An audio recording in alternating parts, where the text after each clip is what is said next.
Hello and welcome to another update video about Bitcoin. Bitcoin is currently trading just below 41k, and it yesterday came down quite impulsively from 43k to just below 40 actually, after there was an announcement that the Fed plans to increase interest rates in May slightly.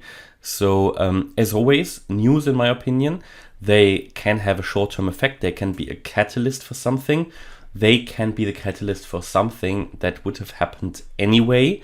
So that is basically already in the market. We can see that very nicely as we had super bullish news, all throughout the correction down. We had so many bullish news coming down here from the all-time high. And still, because that's always a question, a lot of people say we are not going to drop into this yellow target area anymore between 20 and 29k because of so many bullish news and the adoption. And I get that point, but we also had really so many bullish news here, November, December, January, maybe less due to what's going on in the world in February. But anyway, we still have a lot of bullish news all the way down here. And also at the moment, we have a lot of bullish news, but still you can see that the market is not developing any sort of bullish uptrend. Yeah, I mean, this here is a clearly corrective structure, at least at the moment. That might change, but as long as we don't see that, there's no reason to become super bullish in the short term, because first of all, we are still below that 1 year moving average that I showed you already a few times here in yellow, which is currently at around 45.7k. And the structure is just so corrective. And currently what Bitcoin is doing is just a lower high.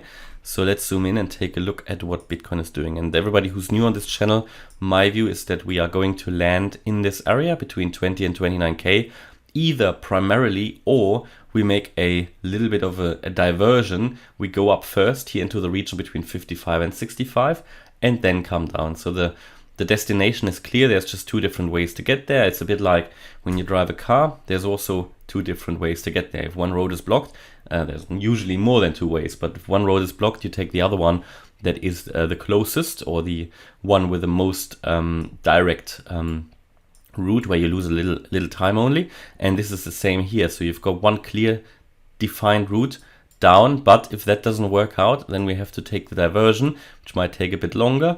And it will take time, but that is the most likely second option. So that is, however, only if we really can break out of this channel to the upside here in which we are.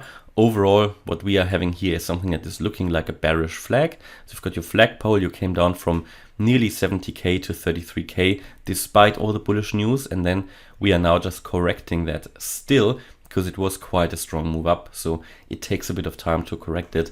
That it takes that long, I didn't think it would, because it is the longer you are in a channel, the more brittle the channel gets, and at some point it will break. And we can see how we are now hovering at the lower support level again here. So the market will decide if we are going to break that here shortly. So what happened obviously is here that we I showed you when we were turning around here that this here could have been the wave 1 and the wave 2, and in the end that played out so far. We had this here as a wave 3, at least this is how we can read it. This here perfect how the price reacted here to this wave 4 Fibonacci level. That is the 50% Fibonacci level. The ideal level for a wave 4 retracement was here around 42.4, but the 50% was absolutely also a likely level. And we had a direct reaction here to the top of the target box, and this box existed before the price reacted here to the resistance level of that box. I didn't move it. So very nice to see that, a very strong reaction. And again, in my opinion, I mean, we had the news about the interest rates, but my argument is that was a catalyst, because it had a chance. The price had a good chance to turn around here, and it did that consequently. And yesterday I made the video, we were still in this ascending broadening wedge, and I made you aware that this is a bearish pattern, and there's a good chance we actually break here to the outside, because it is a bearish pattern. Expected actually a little bit of support around 41.5, but you can see what happens when there is an impulsive move. So we're just moving through support lines, in this case, because it's a bearish move, a bearish impulsive move, and that happens.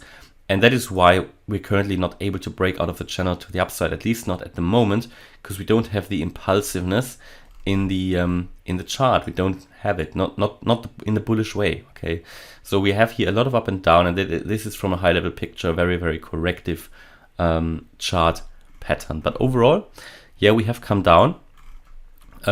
We have come down to the support level of the channel again, and what we are doing now is that it's looking very corrective. Now, what I would expect at the moment is a little bit of a move up. Now, we already started that, but the thing is, this could now really have been already the wave 4, because we did that move up, we met, and it could also be here that wave 3. That doesn't really change anything.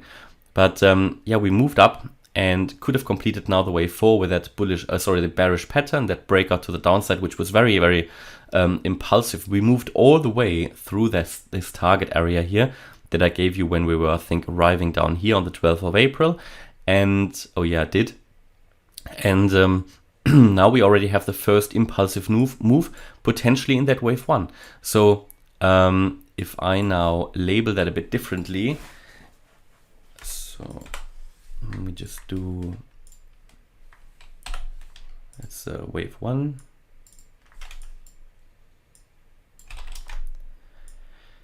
Then this here, the wave 2. Then would this be possibly the wave 3? This here, the wave 4.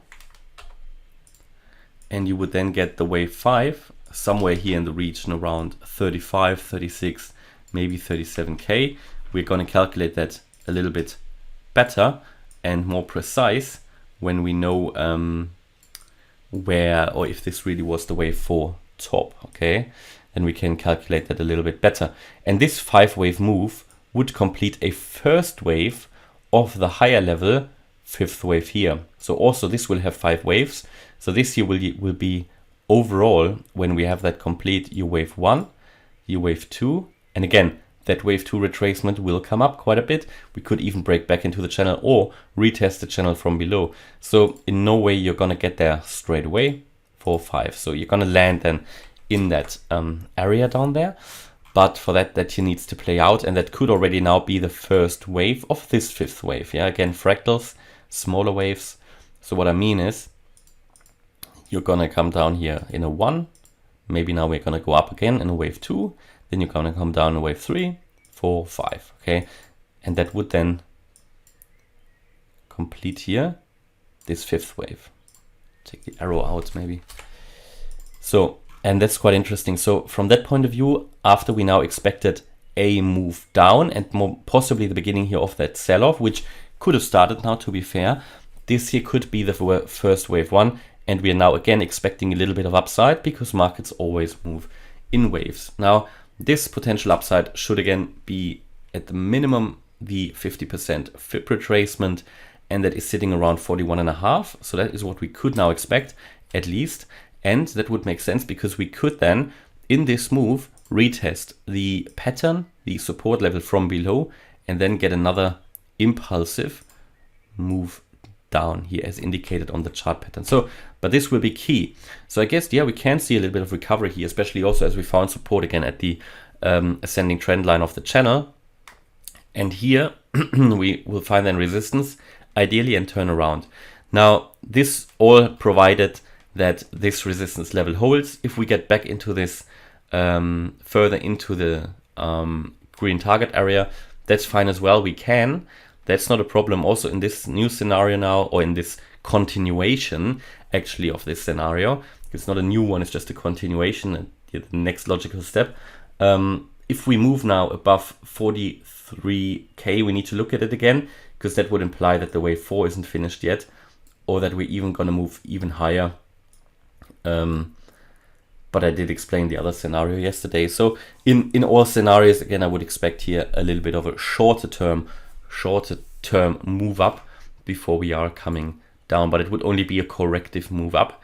So yeah, currently all in line with the broader or the higher level picture here, where we are going to find our way into this yellow target area. Again, that's not going to happen tomorrow, and today is of course Friday, so again it will be Important how the CME is closing, the futures exchange, just to get an understand how high the CME gap will be on the weekend.